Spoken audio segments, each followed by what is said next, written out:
તો આ તરફ પાટીદાર અનામત આંદોલનના કન્વીનર હાર્દિક પટેલને મળવા માટે ફરી એક વખત ભાજપના સાંસદ વિઠ્ઠલ રાદડિયા સુરતના ઉદ્યોગપતિઓ સાથે લાજપોર જેલ પહોંચ્યા, જ્યાં હાર્દિક પટેલે તેમના હસ્તે પારણા કર્યા હોવાનું તેમજ સમાધાન માટેના મહત્વના 35 મુદ્દાઓ પૈકી 27 મુદ્દાઓ પર ચર્ચા થઈ હોવાનું અને થોડા દિવસમાં સુખદ અંત આવવાનો પર સાંકેતિક ઇશારો કર્યો હતો। પાટીદાર અનામત આંદોલનમાં સરકાર અને પાટીદારો સાથે સમાધાનની ફોર્મ્યુલા આગળ વધી રહી છે। પાટીદાર અનામત આંદોલનમાં સરકાર સાથે સમાધાન માટે પાટીદાર અગ્રણી વિઠ્ઠલ રાદડિયા મેદાને ઉતર્યા છે। ગત 23 ફેબ્રુઆરીની મુલાકાત બાદ ફરી એક વખત રાદડિયા સુરતના ઉદ્યોગપતિઓ સાથે હાર્દિકને મળવા માટે લાજપોર જેલ પહોંચ્યા, જ્યાં હાર્દિક પટેલે પારણા કર્યા હોવાનું તેમણે જણાવ્યું હતું। આ સિવાય કુલ 35 મુદ્દાઓ પૈકી 27 મુદ્દાઓ પર ચર્ચા થઈ હોવાનું, જેમાં પાટીદાર આયોગ બનાવવા સહિતના વિવિધ મુદ્દાઓનો ઉલ્લેખ કરવામાં આવ્યો છે। આ મુલાકાત 3-4 દિવસમાં સમાધાન થવાનો સાંકેતિક ઇશારો પણ તેમના દ્વારા કરવામાં આવ્યો હતો।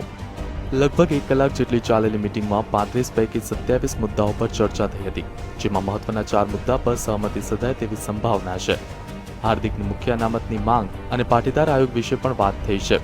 હવે સરકાર અને હાર્દિકને જેમ અનુકૂળ આવે તે રીતે વાત આગળ વધારવામાં આવશે। દિલ્હીમાં આ અંગે રજૂઆત કરવામાં આવી છે કે નહીં તે અંગે પૂછતા વિઠ્ઠલ રાદડિયાએ જણાવ્યું હતું કે હું દિલ્હી એક દિવસ લોકસભામાં હાજરી આપવા માટે ગયો હતો, ત્યાં કામ હોવાથી હું અહીં આવ્યો છું। મુખ્યપ્રધાન સાથે મેં વાત કરી લીધી છે, ફરી અહીંથી જઈને અમે એક વખત સરકાર સાથે વાટાઘાટો કરીશું। હાર્દિક સાથે કેસ પાછા ખેંચવા બાબતે પણ વાત થઈ છે। લાજપોર જેલમાં હાર્દિકને મળ્યા બાદ રાદડિયાએ જણાવ્યું હતું કે 3-4 દિવસમાં સુખદ અંત આવશે, પરંતુ શું ખરેખર આવું શક્ય બનશે ખરું? સરકાર દ્વારા છોડવામાં આવેલા વિઠ્ઠલ બાણ નિશાના પર લાગશે કે હજી પણ આંદોલન જારી રહેશે?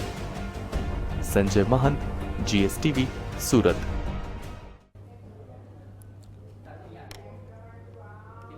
તો આજે સમગ્ર મુદ્દે વાત કરીએ એસપીજી અધ્યક્ષ લાલજી પટેલ સાથે। લાલજીભાઈ, સૌપ્રથમ આપને પૂછવા માંગીશ કે જે રીતે આજે સુરતની લાજપોર જેલમાં વિઠ્ઠલ રાદડિયા મળ્યા અને કહેવાયું છે કે 27 મુદ્દાઓ પર સહમતિ સધાઈ છે, આપની પ્રતિક્રિયા શું છે?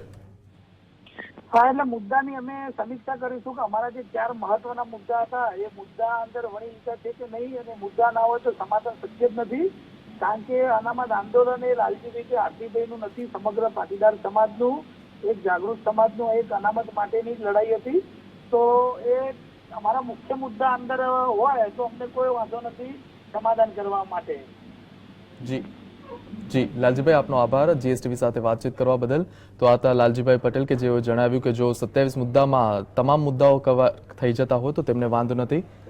તો પાસ કન્વીનર અતુલભાઈ પટેલ પણ આપણી સાથે જોડાઈ ચૂક્યા છે। અતુલભાઈ સાથે વાત કરીએ। અતુલભાઈ, 27 મુદ્દાઓ પર સહમતિ સધાવવાની વાત થઈ રહી છે સુરત જેલમાં, આપનું શું કહેવું છે?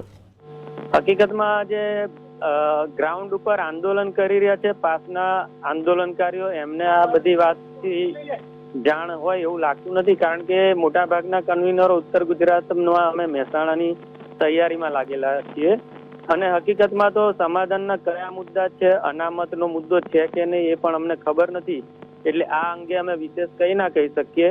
અને જો સમાધાનની જો ભૂમિકા હોય તો હાર્દિક પટેલ સાથે સમગ્ર જે અત્યારે છેલ્લા 4 મહિનાથી આંદોલન કરી રહ્યા છે ગુજરાતમાં, એ આંદોલનકારીઓને પણ સાથે લઈને એમની જોડે ચર્ચા કરવી જોઈએ, ત્યારે જ આ બધા પ્રયત્નો સફળ થાય।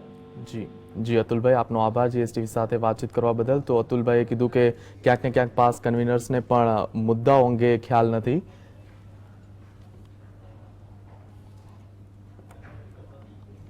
મહેસાણામાં રવિવારે યોજાનારા પાટીદાર મહિલા મહાસંમેલનને માટે શરતોને આધીન મંજૂરી આપવામાં આવી છે, જેમાં ઉશ્કેરણીજનક ભાષણ કરવામાં આવશે તો ફરી તંત્ર દ્વારા કાર્યવાહી કરવામાં આવશે તેવો એક ઉલ્લેખ કરવામાં આવ્યો છે। તેમજ વર્ગ વિગ્રહ ન થાય તે માટે ભાષણ આપવા અંગે પણ શરત મૂકવામાં આવી છે। મહેસાણા મામલતદાર કચેરી દ્વારા આપવામાં આવેલી શરતોમાં આયોજકોને જણાવવામાં આવ્યું છે કે મહિલા સંમેલનમાં 20 થી 25 હજારથી વધુ જનમેદની એકત્રિત ન થાય તે જોવાનું રહેશે। તો બીજી તરફ આયોજકો દ્વારા 60 હજારથી વધુ મહિલાઓ એકત્રિત થવાનો દાવો કરવામાં આવી રહ્યો છે। મહેસાણામાં મહિલા મહાસંમેલનને લઈને મહેસાણા જિલ્લામાં માહોલ ગરમાયેલો હતો। શહેરમાં ઠેક ઠેકાણે હાર્દિકના પોસ્ટર્સ લાગ્યા હતા, તો ગ્રામીણ વિસ્તારોમાં નાની મોટી બેઠકો યોજાઈ હતી। વહીવટીતંત્ર દ્વારા બંધારણના નિયમોનું ચુસ્તપણે પાલન કરવા તેમજ જાહેર મિલકતોને નુકસાન નહીં કરવા તેમજ સુપ્રીમ કોર્ટની ગાઈડલાઈન પ્રમાણે નુકસાન ભરપાઈ કરવાની જવાબદારી આયોજકની રહેશે।